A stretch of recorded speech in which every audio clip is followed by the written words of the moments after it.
Bonjour à tous, cette semaine je suis à Versailles, au château de Versailles, pour l'un des événements les plus attendus de l'année.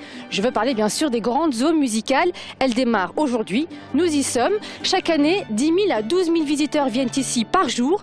Pourquoi? Quel est le succès? Eh bien on va découvrir justement avec un des fontainiers.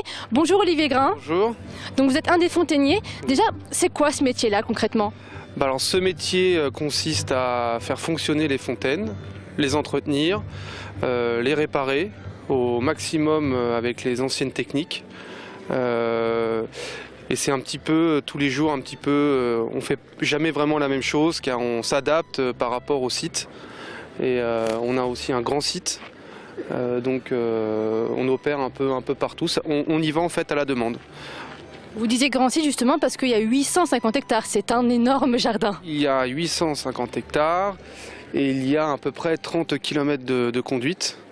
Donc ce qui fait beaucoup de possibilités de fuite, de réparation et d'entretien. Comment on devient fontainier? Alors on devient fontainier par le ministère de la Culture en passant un concours. Et en fait il faut à la base être plombier. Voilà.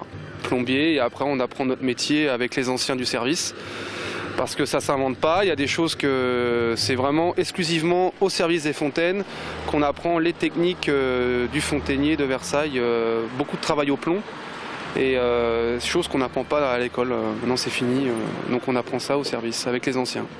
Quel est le plaisir justement de travailler ici sur un en fait si grand justement jardin et puis surtout prestige? Le plaisir c'est donc aujourd'hui c'est la première. Donc là on va voir que tout fonctionne bien parce que tout fonctionne bien. On a beaucoup travaillé cet hiver, on a eu quelques fuites, donc ça a nécessité beaucoup de travaux. Mais bon après le plaisir c'est le spectacle. C'est le spectacle pour les touristes et pour nous aussi c'est une satisfaction de voir que notre réseau fonctionne bien. Alors j'ai dit c'est un événement très attendu, il y a beaucoup de visiteurs. Ça demande quoi comme travail justement ici? Il y a beaucoup d'heures de travail pour assurer ce show? Il y a il y a 8 personnes qui travaillent à temps complet sur le réseau, sur les fontaines, pour tout mettre en place, tout régler et voilà, pour tout régler. Le jardin est grand, je suppose qu'il y a beaucoup de fontaines aussi? Il y en a 36 fontaines et ça nécessite à peu près 4000 m3 heure de débit d'eau, donc ça représente beaucoup d'eau, donc beaucoup de problèmes éventuels.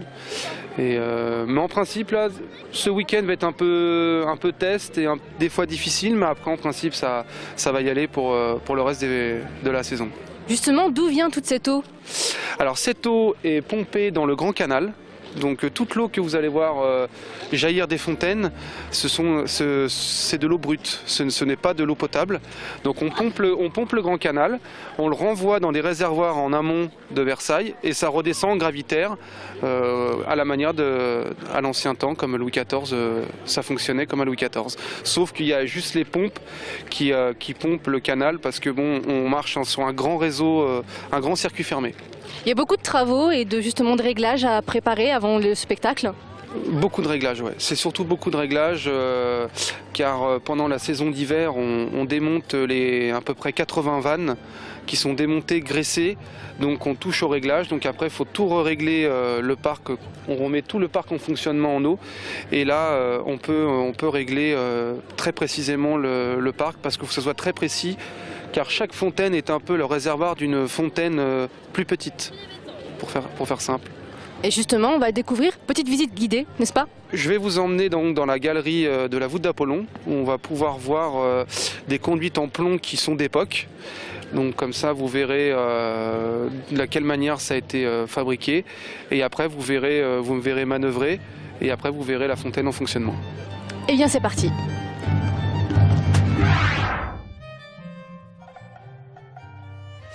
Alors, nous sommes donc au cœur du bosquet d'Apollon et nous allons découvrir les canalisations. C'est par là, suivez-nous.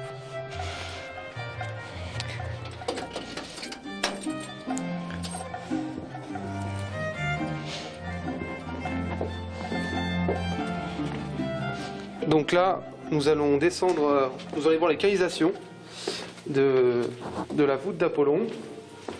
Donc là, nous avons des tuyaux en fonte Alors ça, c'est un robinet de réglage, un robinet carotte, en bronze, soudé sur le plomb avec de l'étain, soudure à la louche. Et donc à l'époque, donc ça on n'y touche plus parce qu'il est réglé, on évite d'y toucher. Et pour le manipuler, donc faut imaginer comme c'est lourd. Donc on le tape avec une massette en dessous et avec une barre on le tourne. Et donc on arrive à le bouger comme ça. Et après je vais vous emmener voir la technique de l'époque où il faisait les coudes.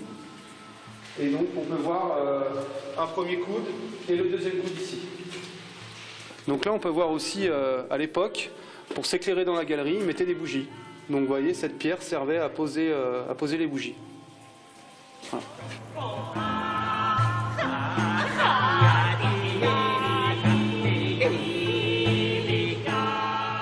Après l'explication dans les galeries des canalisations, donc on va procéder à l'ouverture.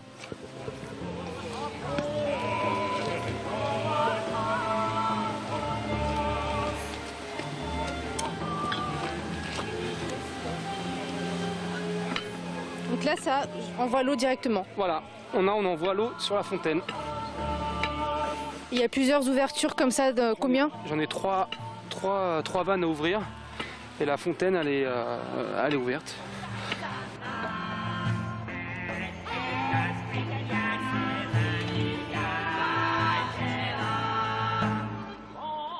Eh bien, merci beaucoup Olivier pour cette visite et un peu l'envers du décor. On vous a un peu fatigué, j'ai l'impression. Non, pas du tout, non, pas du tout. J'espère que le spectacle vous plaira et que vous ferez le tour de toutes les fontaines. Et on va y aller. Merci beaucoup. On va justement continuer la visite et découvrir les fontaines.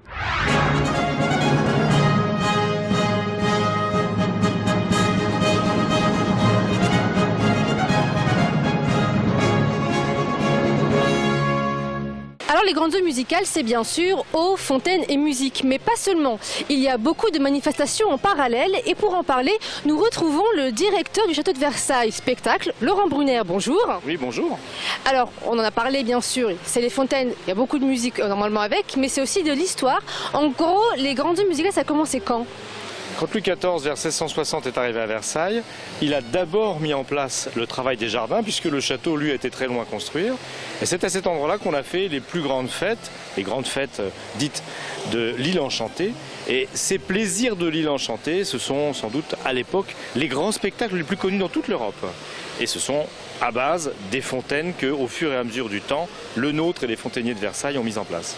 Tout ça en quelle année ? Autour de 1660, ça se fait pas en un an, hein.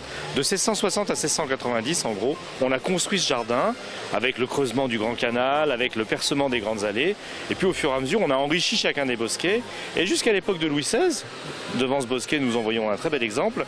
On a ici les statues qui sont celles qui servaient sous Louis XIV dans la grotte de Tétis, ailleurs. Quand elle a été détruite, elles ont été placées à un autre endroit. Et au XVIIIe siècle, Louis XVI a fait construire un rocher artificiel pour planter à nouveau ces sculptures. Vous voyez, le jardin bouge sans cesse et c'est peut-être ce qui en fait l'intérêt. Chacun des bosquets, c'est un théâtre d'architecture et de jardin et bien sûr de fontaines tout à fait spécifique. Alors on l'aura compris, c'est d'abord une composition et bien sûr une réflexion sur les jardins. Mais il faut savoir que la musique est venue bien plus tard qu'au XIXe siècle, pas dès le départ. Oui, du temps de Louis XIV, la visite des jardins se fait en soi. Et sur le passage du roi, on siffle entre fontainiers pour allumer l'eau, car la ressource en eau est très difficile à obtenir. On parle ici d'une surface extraordinaire, près de 1000 hectares. Et dans cette surface, vous avez 100 hectares du jardin qui sont remplis de fontaines. Et ce système-là, qui fonctionne uniquement par gravitation, l'eau du haut descend vers le bas, bien, il n'existe nulle part au monde, tellement il est extraordinaire. C'était peut-être la plus grande des dépenses de Versailles, l'amener de l'eau jusqu'aux fontaines. Alors oui, non, il n'y a pas de musique à l'époque, la musique viendra plus tard. Elle vient au XIXe siècle quand les visiteurs viennent plus pour le musée que pour le château, parce qu'il n'y a plus le roi. Et quand cette visite de l'après-midi, je rappelle que c'est la première voie ferrée, tout de même française, qui amène le public de Paris à Versailles, peut se coupler avec des interprétations musicales. À l'époque, c'est dans des kiosques, et c'est surtout situé autour du bassin de Neptune. C'est celui-là sur lequel, par son ampleur, on fait les grandes eaux musicales. Et au fur et à mesure du temps, ces kiosques à musique, avec l'invention de l'électricité et de la sonorisation, à partir des années 50, on s'est dit, tiens, on peut sonoriser le parc dans son ensemble. Et depuis 6 ans, on a mis en place un système où on sonorise certains espaces spécifiquement. Et bien sûr, tout ce parcours créer pour que d'un moment à un autre, on passe d'une ambiance musicale à une autre, d'une fontaine à une autre, d'un jardin sinueux dans lequel nous sommes par exemple, à un jardin très organisé, d'un espace carré à un espace rond. Et tout cela permet à un public très vaste de visiter comme une promenade. Alors on apprend et en même temps on se promène. Pour les jeunes aussi, cette année, vous avez justement prévu une animation spécifique pour le jeune public. Expliquez-nous. Alors cette année, comme on l'avait fait l'année dernière avec Tintin, on s'est posé une question encore peut-être plus robuste. C'est de demander à Totally Spies, qui sont 3 espionnes bien célèbres et créées en France, un dessin animé et des bandes dessinées réalisées en France, de faire 2 épisodes filmés, donc puisque c'est du dessin animé, qui se passent dans les jardins de Versailles à l'occasion de l'année Le Nôtre. Et ça aura lieu cet été. Ils seront diffusés cet été, tout ça a été déjà tourné et est en boîte. Et on a réalisé avec eux un livret, qui est un livret à la fois de jeux et un peu de visite du jardin, puisque c'est dans le jardin que ça se passe, pour que les enfants entre 8 et 12 ans, en gros, il faut savoir lire, puissent visiter le jardin avec un petit plus. Savoir qu'on peut ici trouver, en plus de la beauté du site et la facilité de s'y déplacer, un petit intérêt complémentaire pour les enfants, c'est très bien. Justement, qu'est-ce qu'on trouve à l'intérieur de ce carnet? Alors il y a de la description, il y a des jeux, donc il y a des choses qu'on apprend, puis il y a des choses qu'il faut découvrir. Par exemple, on leur demande de trouver sur le plan synthétisé, très schématiquement, du jardin, avec la perspective au centre, où est le nord, où est le sud, bref, de recréer un petit peu l'orientation. C'est pas un détail parce que dans l'idée de Le Nôtre, toute l'organisation du jardin s'est faite notamment sur ces notions de grandes lignes, de grandes parallèles quelquefois, de perpendiculaires avec le canal et bien, ma foi de rose des vents et d'orientation. donc du coup c'est un livret finalement ludique et pédagogique pour les enfants mais aussi pour les grands, alors on apprend aussi. Ah bah oui, les grands apprennent aussi. C'est peut-être ça le plus agréable, qu'on soit en amoureux, qu'on soit en famille ou en groupe, parce qu'il y a aussi de très nombreux groupes scolaires qui viennent visiter les jardins et c'est aussi pour eux que ce livret est fait. C'est de trouver un plaisir qui va être ici long, et une visite qui peut faire de 1 heure à 4 heures selon le temps qu'on a envie d'y passer. Eh bien merci beaucoup. Vous l'avez donc vu, c'est agréable. C'est donc d'ici du 31 mars jusqu'à octobre, tous les week-ends et les jours fériés. Merci beaucoup de nous avoir accueillis et expliqué un petit peu tout ça.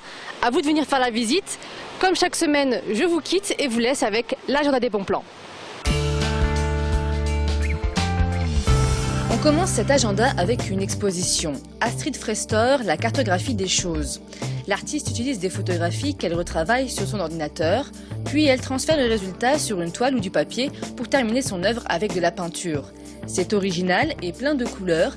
L'exposition d'Astrid Frestor, c'est à l'atelier Pièces Uniques à Fourqueux du 5 au 27 avril. À l'hôtel de ville de Versailles, on vous propose une exposition sur l'armée. 1969-2013, 45 ans d'opérations extérieures des armées françaises. Du 4 au 14 avril, c'est donc l'occasion de voir autrement l'armée et son travail. L'exposition rend hommage à tous les combattants. À Saint-Germain-en-Laye, voici une idée de concert de rock. Mercredi 10 avril, la Clé accueille J.C. Satan et The Wall of Death. Des rockers au bord de la crise de nerfs. Pour ce concert, nous vous offrons des places. Il suffit de répondre à la question suivante. Quel est le genre musical du groupe J.C. Satan? Rock, pop ou jazz? Envoyez vos réponses à rédaction@yveline1.com. On termine avec un spectacle de danse puisque le Junior Ballet du Conservatoire national de Paris est à Saint-Germain-en-Laye. Le samedi 6 avril, il se produit sur la scène du théâtre Alexandre Dumas. Extrait.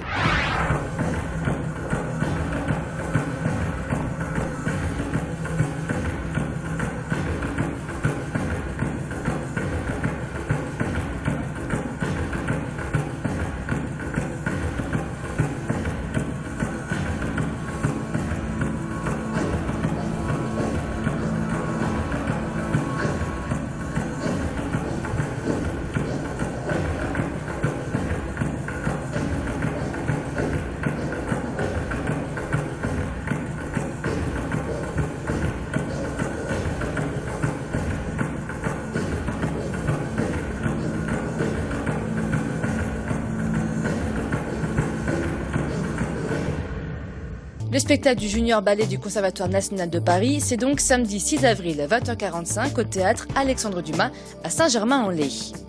C'est la fin de